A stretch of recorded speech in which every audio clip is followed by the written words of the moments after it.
Hi everyone, I'm out here in my pottery room slash egg processing room. I'm not really sure, we've still got to get the plumbing going on in here. I've got to dig a septic field out here. So until then, I'm just going to use it for a craft room and my pottery. I put my pottery wheel out here, so if I get time here this winter and if I can get the heat back on in here, I'm going to do some clay, going to do some pottery. I've got some here that I started, many years ago. I have a lot of mistakes and things that I've done that I had on the wheel and they collapsed or whatever, but I still tried to salvage them. This one has a big old crack in it, but I glazed it anyway. So I'm always practicing, right? Practice makes perfect. And the same in business, right? You make a lot of mistakes. Hopefully you learn from them, you move forward, you change. And so it's a constant and never-ending improvement. Tell me, you guys, if you work for a small business or if you own a small business, what kind of changes have you made over the last couple of years? Maybe you've identified a problem, you've identified a waste of resources or time or labor, right? And you went about trying to put the change in place. How was that change received? What was the problem? How did you go about communicating and presenting the problem and the change that you wanted to put into place? I would love to hear from you guys in the comments below. Think about it. I'd love to hear from you some of the trials and tribulations that you've gone through in your small business or the place that you work. We learn from each other's mistakes. Interestingly, a lot of the things that we were doing here at Achatz Pie Company, we didn't really feel was wrong. We felt, yeah, this is the way we do it. This is how we know how to do it. And then when we've invited, somebody new coming in, or a consultant, or you read a book, or you attend a seminar, you take a class, you take a course, and you're like, oh, my eyes are open, or somebody sees, why are you doing it this way? And never should take it as an insult when somebody says, why in the world do you do it that way? Just explain why you do it, explain the steps. And inevitably, there's always a way to make an improvement and cut the waste. And that's what it's all about in Dr. Jeffrey Leicher, L-I-K-E-R. He is a professor at U of M, and he's authored a couple of books, The Toyota Way. Very interesting. I've read a couple of his books, and he explains how Toyota started up in Japan. The trials and tribulations that they had. He explains how they came up with their methods and their systems, and it's really great and it's really eye-opening. I highly recommend reading his books. I wanted to email him and reach out to him a couple of years ago, see if any of his students would like to take on Achatz Pie Company as a challenge, when you're writing your paper, your thesis here in his in some of his classes there at U of M in lean manufacturing.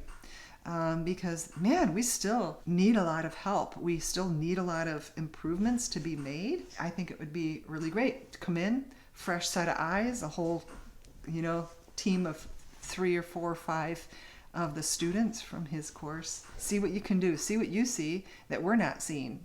Help us to open our eyes. Lean manufacturing is all about cutting waste. You might think waste, garbage, let's stop wasting food costs, let's stop wasting electricity or energy.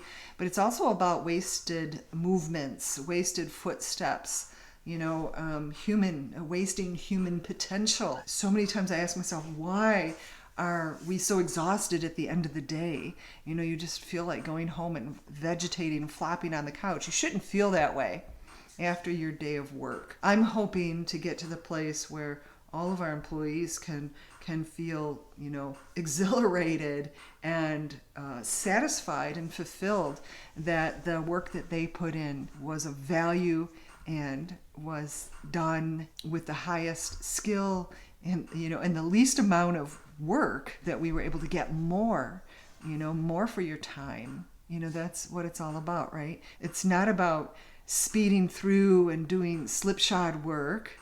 No, it's about how to save your knees and your back and your wrists, especially in our work. There's a lot of hand motions and hand work. So what are some ways that we can do things that can save people's joints, right? So we put together a couple of training videos to help our employees that work in our 6 pie shops learn how to put whipped cream on a pie with the least amount of work, the least amount of movements, and to make it look the most beautiful. So it's eye appealing. You know, we know that people eat with their eyes, so it's got to look beautiful. It's got to have the proper weight of whipped cream on the top of that cream pie. We've left some room for creativity, so you were able to choose from 3 or 4 different designs that you could use. But it's all about working in a free-flowing river, right? We don't want to work against the tide. We don't want to have to do a lot of back and forth movements. So how do we do things in a nice flow, floating down the lazy river on your raft, right? I want to show those videos to you and see what you like. There's a lot of room for improvement on our videos. This is something that we're just starting out doing. We need some people who know how to teach trainers how to communicate this information, how to train our employees, how to train a trainer, you know, and so how to train our store managers, how to train our team leaders on presenting a change, on doing things the way we want them to be done. If you're looking for a career at Achatz Pie Company, we're hiring talented people who can help Achatz Pie Company achieve a better workflow.